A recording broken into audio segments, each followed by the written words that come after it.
তোরে টাকা দিলাম, তুই বাড়ি চলে যা, তারপর আমি কথা বলবো না। এই টাকা তো আইতে বাড়া লাগছে আমার। আর হারা দিন আমি কিছু খাই নাই, বসে আছি তোমার আশায়। এত মত বুঝিনি আমি, এখন আমি অফিসে যাচ্ছি, তুই আমার ডিস্টার্ব করিস নি, 500 টাকা দিছি, তুই বাড়ি চলে যা, এত কথা বলতে চাচ্ছি না। দাদা ভাই, টাকা লাগতো না। আমি 15 দিন লাগলে 15 দিন আমি 15 দিনে হাইটে বাইর যাবো, টাকা লাগতো না।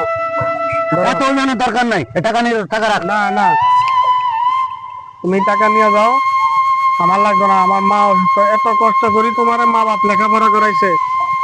বাপে সারাদিন মানুষের ক্ষেত খামারে কাজ করে তোমার লেখাপড়া করাইছে। আন্ডারে যেটা আমি লেখাপড়া করাইবো, সেই টাইমে বাপ অসুস্থ, মা অসুস্থ। মা সকালবেলা উঠে তোমার স্কুলে যাওয়ার রেডি করে দিছে, নাস্তা পানি বানাইয়া। আর তুমি তোমার শালির বিয়া হেনে টাকা বাংলা, মা অসুস্থ, মার কোনো খোঁজ নাই। ধরো তোমার টাকা রাখো, তোমার বড়লোক বউ নিয়ে থাকো, বড়লোক শালি নিয়ে থাকো। আমি 15-20 দিন যা লাগে আমি হাইটা হাইটা যাবো বাড়িতে। ধরো তোমার হ্যাঁ টাকা। ঠিক আছে, যা, তুই চল যা, আর বাসায় আসবি না কখনো।